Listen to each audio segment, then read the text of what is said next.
Hi everyone, today I'm pitching my board game idea at Aneo Spark. Will I convince the jury to get a grant?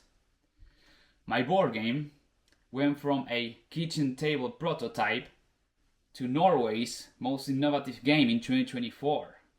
If you want to know more about the mechanics of the game, you can click the link. Now, let's get started.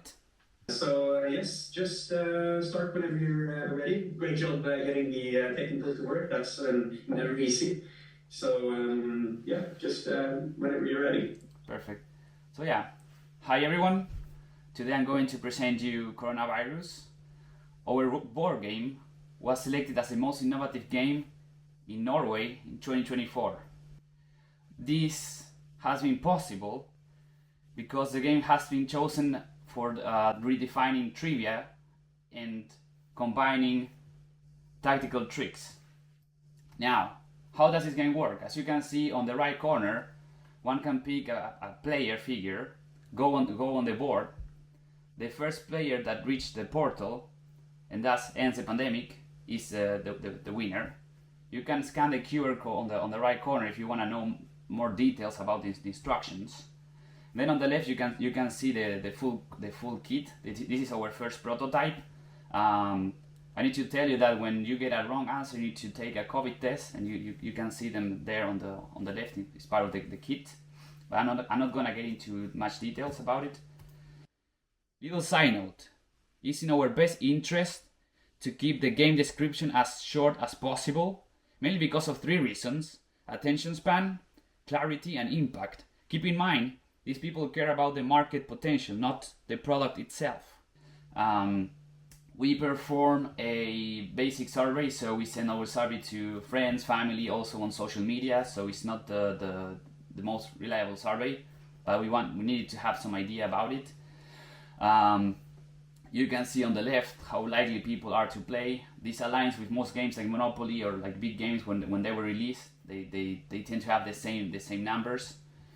And it's worth noticing on the right that we haven't come across any game lover. All of our respondents, because it's our close circle, people are a bit, I think, like us. They don't play that often, so that means that it's gonna affect the results for sure. Then we ask people how important it is for them that the game links the answers to credible sources, and most people found it important, which is our main goal of the game. And we also asked how much they're willing to pay, considering that in Norway a board game usually costs 40 euros. Most of them wouldn't go farther, but I will explain you later why most people wouldn't pay more than 40 euros in our survey.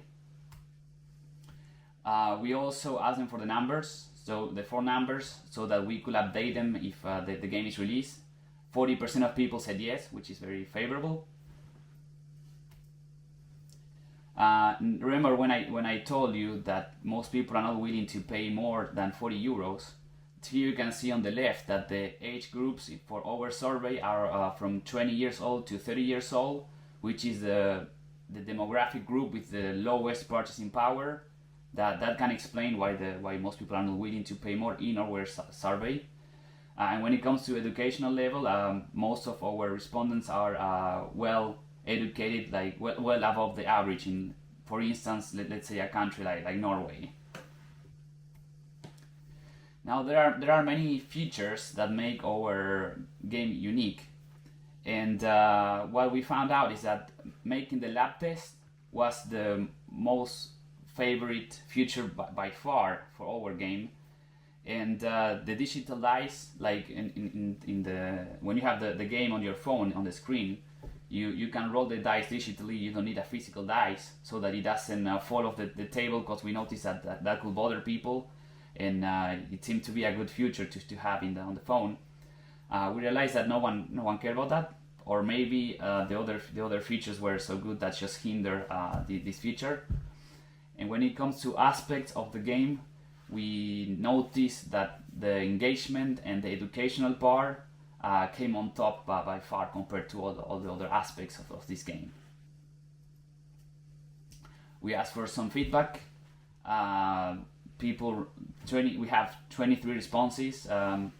Most of them didn't make sense, and we picked the top 3 most contrastive comments, which basically talked about replayability. When it comes to replayability, people don't know this because we couldn't explain the whole mechanism, but every area of the game has 30 different questions. And there are 8 areas, which means that there are 240 questions. And the maximum amount of players you can have in this game is 10 players. So it means that you need to play 24 full rounds with 10 players to get a question repeated. And most people forget about answers across time, right? Also keep in mind that most trivia games, they don't have more than 20 different questions. So our board game is well established when it comes to replayability. And then a constructive comment is some sounds when winning or losing. So some feature that we made on the platform, the website, is that when you answer right, your phone screen will turn green, very bright green, so that it's reflected on the player, and the player cannot lie to the other players about the result. And same for a wrong answer. A wrong answer will turn the screen red, with also like shiny red, so the player cannot lie. Because we noticed that having sounds on the game can be a bit bothering for people. People that have calls, have work, and things like this. They don't want to have some alarms or sounds when they're playing. So that will answer the top most constructive comments that we had.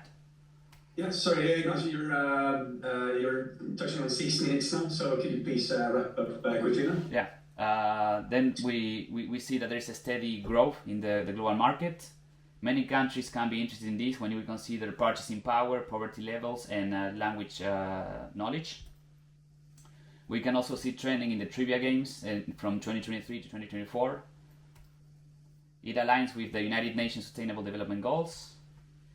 Mentioning that my board game aligns with the United Nations Sustainable Development Goals can help me get further funding, because many investors and funding programs, especially in Europe, are actively looking to get environmental, educational, and social impact. So if you have an idea or a project, and there are endless funding programs across the globe, your product is, let's say, ecological or fair trade, or has some cultural value. Keep in mind that these programs, if you mention them in front of the investors you're pitching, they are gonna say, okay, if everything goes right, this guy has more potential for more funding. That really is an advantage if you mention that. Keep that in mind. We needed around 500 respondents. We used the Cochrane's sample size formula. Our business model is to have a royalty fee, 6% per unit sold. And the milestone of our project is basically we developed the idea from 20 to 2024. Now we're asking for some funding to perform a professional survey for 288 respondents, and to build a new prototype that we are gonna present to this called House of Nerds. It's a gaming bar in Oslo, big gaming bar. I already called them and I asked them if we could present our game there and people can play it there and get some feedback, and they agree with that. So maybe one day we can go have a beer and play some coronavirus there. And now, why do we mention that we went to a bar to bring our prototype to people to play it and give us feedback, and then invite the people in the pitch to the bar to have a drink with us? Let's break it down. First, we need to show them that we are actively looking for other ways of testing the game. In this case, it's a bar, it's people playing, writing on a note that they like it or not, or what should we do better. And secondly, we want to make them imagine themselves in the future playing, having fun with us, with the game already being successful. Because it's not only about numbers and charts, you also have some emotional part of this, and they want to know who we are as people, right? So we wanna let them know that, okay, we're finding different ways. We want you to play. We want to share a good time together, having a drink while playing in a bar. It's not only charts and numbers. Then for when it comes to this summer, we'll be collecting all the information that we have, perform a professional market study, and then go to major board game conventions across Europe. There is Barcelona in November, Spiel in Essen in October, and also Utrecht, which is called a Spectacle Spiel, in November as well. So we're planning to go there and pitch in front of publishers. Thank you very much for your attention. If you want to see more about the game, you can just scan the QR code on the left and watch the trailer. If you even have more questions about it, don't hesitate to reach out on LinkedIn. Awesome, great presentation. You ended up spending 7 minutes and 45 seconds. So for the next time, please, you can shorten and focus more on the market problem and what you're applying for. But other than that, awesome, great to see the game.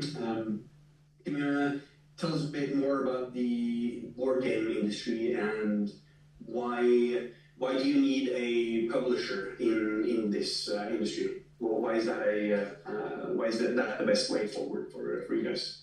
Well, keep in mind that our board game is very very complicated to produce because it's hybrid, right? You have digital part and you also have the physical part. So when it comes to buying machinery, paying for security packs, an individual person, like the cost for an individual person will be astronomical, whereas a big company, let's say like Hasbro, they already have several board games and also digital apps, so they already pay for big packages for cybersecurity, hosting. They already have the machinery. So when we analyze how possible it will be for a small player to get into the market with this sort of game idea, it's just impossible. It's not like just a card game where you just need to do the printing of the the paper and the box and that's it. Because of this game, because this game is so complex, it cannot be made by a small company basically. Yeah, thank you for the presentation. I was wondering, what happens if the professional survey gives the result that doesn't make your game interesting for the game publishers? What do you do then? I will just show the real results, and I do not think we're gonna have like many people very likely to buy it, but even a small percentage is gonna be very engaged. That's what our survey and when we ask people in person showed. So actually having feedback like the one you mentioned is already considered in the equation, and publishers understand this. A quick question about the cost of the marketing survey, since it says that it's approximately 4.33 Norwegian kroner per respondent, and in one section I see target is 500 respondents, but it says 20,000 Norwegian kroner for the entire marketing survey. How does it total to 20,000 if it's 4.33 NOK per respondent? That can be adjusted. I can show you the email because I send emails to all these survey companies globally and also in Norway.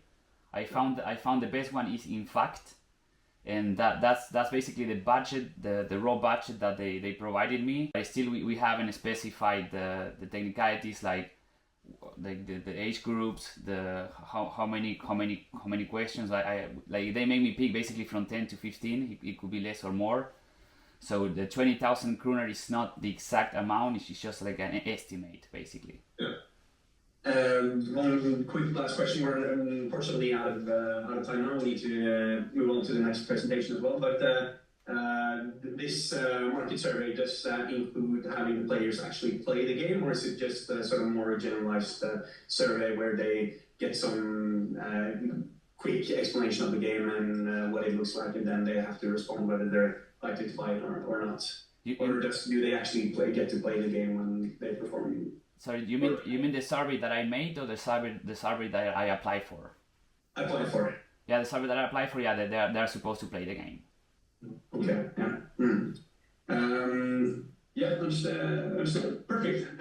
Thank you so much for presenting for us today, Ignacio, and you will get an answer to your application in the beginning of next week. In the meantime, have a great weekend, and Thank you very much. thank you so much for coming. Thank you for your time. You too. Thank you. You. Bye. Ha det. Bye. Oof. I'm done with the pitching. I think it was quite tough. 5 minutes to present all of my discoveries and the game and everything together. It was not enough for me. I ran a bit out of time. They also asked me a bit of unpredicted questions. I'm not gonna lie, you need to be fast. You have the pressure of running out of time already, being on delay. So yeah, I got quite stressed at the end. I tried to answer as fast as I could, and I don't know how it can go actually. I'm not sure I will be able to get a grant or not. I will obviously let you know. If you want to be part of this journey, subscribe and don't forget to write your questions in the comments.